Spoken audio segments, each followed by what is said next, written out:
Assalamualaikum warahmatullahi wabarakatuh. Selamat siang teman-teman semuanya. Sebelumnya perkenalkan, kami dari kelompok 6 atau kelompok cacing tambang dengan nama latin Ancylostoma duodenale.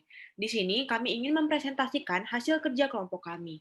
Nah, sebelumnya ada kata pepatah nih, tak kenal maka tak sayang. Maka izinkanlah saya sebagai MC untuk memperkenalkan diri saya dan juga teman-teman saya terlebih dahulu.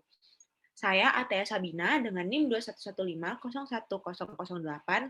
Lalu ada teman saya Filza Alifa dengan NIM 42, lalu ada teman saya Farhan Sitorus dengan NIM 66, lalu ada teman saya Prinsala Halim dengan NIM 45, dan yang terakhir ada teman saya dengan bernama Rael Selre dengan NIM 43. Next slide.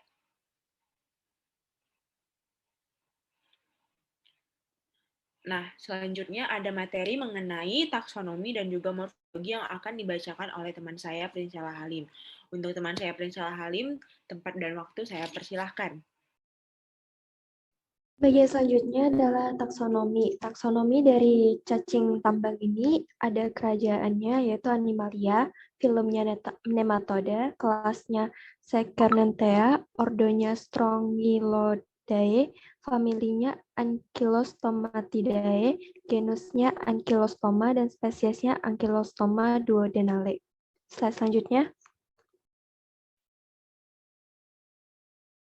Cacing tambang memiliki bentuk silindris berwarna putih keabuan yang memiliki rongga mulut yang besar dengan lubang miring yang dipersenjatai dengan gigi atau lempeng pemotong. Di ujung posterior tubuh cacing jantan terdapat bursa copulatrix atau suatu alat bantu kopulasi. Di bagian mulut terdapat dua pasang alat pemotong. Ukuran panjang dari cacing betina jenis ini antara 9-13 mm dan cacing jantan antara 5-11 mm. Dengan diameter rongganya cacing betina 0,6 mm dan cacing jantan 0,4-0,5 mm. Saya kembalikan kepada Ataya. Terima kasih teman kita Prinsela Halim atas penjelasannya. Lalu ada slide selanjutnya, yakni ada menyebabkan apa dan juga bagaimana penularan dari cacing dari cacing tambang tersebut. Nah, untuk penularannya dan juga menyebabkannya apa atau penyakit apa saja yang disebabkannya akan saya presentasikan sendiri. Penularannya ialah pengembangbiakannya tidak hanya di daerah tropis, namun menyebar ke seluruh dunia. Ukuran dewasa cacing ini 8-12 cm, dan cacing ini bisa menghabiskan 0,03 cc darah per hari. Seperti lazimnya cacing jenis lain, betinanya akan bertelur dan telurnya akan keluar lagi bersama tinja. Di tanah, telur akan menetas dalam 2 hari, dan dalam 3-5 hari menjadi larva yang bersifat inaktif. Karena sering menghisap darah, gejala yang timbul bisa berupa anemia dan kekurangan zat besi. Namun, gejala ini biasanya baru timbul bila sudah terjadi infeksi berat dan berlangsung cukup lama. Next slide. Nah, teman-teman, berikut sudah disertakan gambar. Pada gambar di samping dapat dijelaskan jalur perjalanan cacing tambang yang awalnya larva cacing ini masuk ke dalam tubuh melalui kulit yang utuh, terutama di sela jari kaki. Biasanya terjadi saat anak bermain di tanah tanpa alas kaki atau melalui tangan ketika dia memegang benda-benda yang mengandung larva. Dari pori-pori, larva cacing ini masuk ke aliran darah, lalu ke jantung dan ke paru-paru, lalu dilanjutkan melalui tenggorokan sampai ke usus. Umumnya, cacing ini akan tinggal di usus halus dan menjadi dewasa. Jenis infeksi cacing tambang yang paling sering ditemukan adalah Ascariasis dan Cunningham larva migrans. Next slide.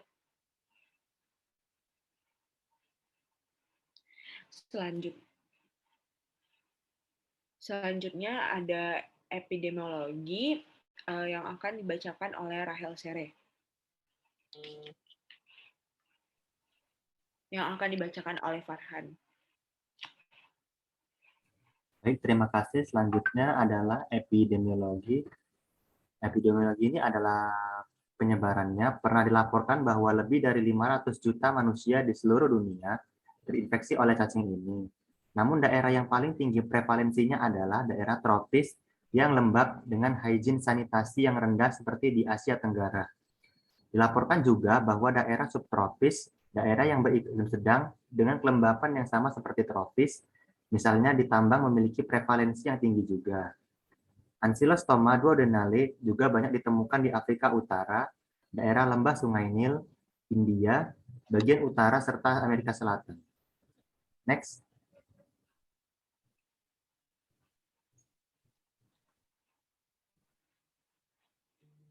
Saya kembalikan kepada Ataya. Terima kasih teman kita Farhan. Selanjutnya ada gejala yang akan dibacakan oleh Rahel. Gejala klinis dapat ditimbulkan oleh cacing dewasa ataupun larvanya.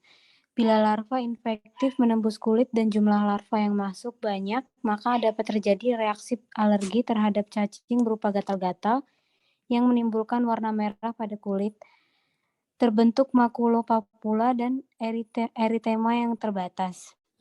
Reaksi ini disebut ground itch. Bila larva cacing tambang tertelan, maka sebagian akan menuju usus dan tumbuh menjadi dewasa. Sebagian lagi menembus mukosa mulut faring dan bermigrasi ke paru-paru atau pada orang yang telah peka mungkin timbul bronkitis atau pneumonitis. Penyakit cacing tambang pada hakikatnya adalah infeksi kronis dan orang yang dihinggapinya sering tidak menunjukkan gejala akut. Gejala yang disebabkan oleh cacing dewasa biasanya tidak timbul sampai tampak adanya anemia. Next.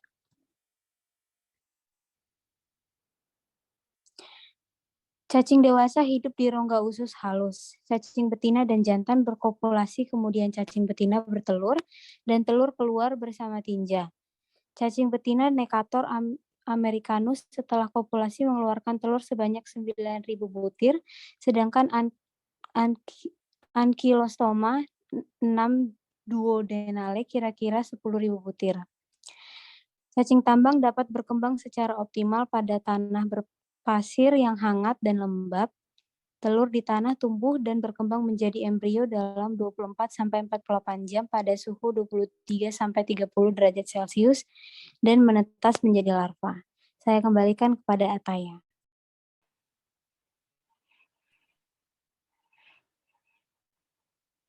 Selanjutnya adalah slide obat yang akan dibacakan oleh Filza.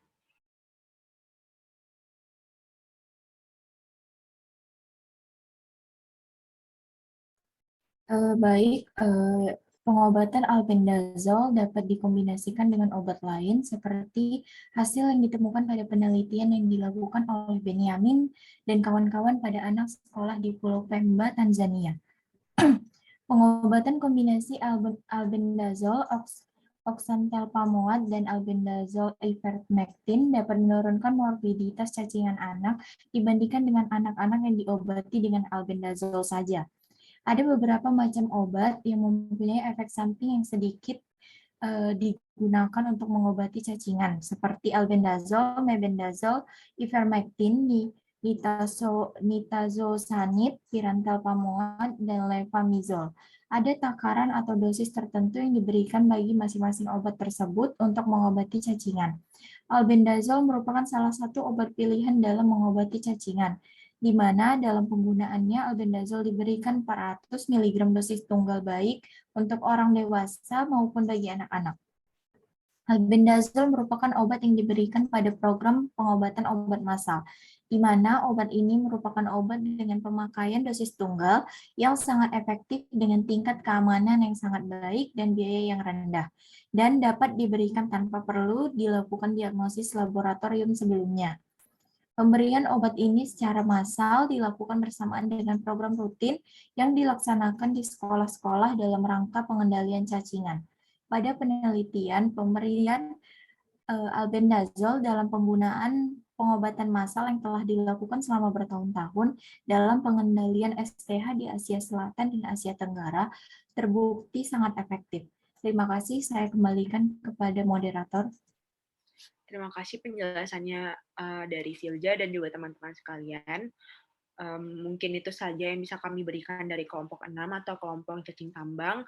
Lebih dan kurangnya kami mohon maaf. Terima kasih dan see you next time. Bye-bye.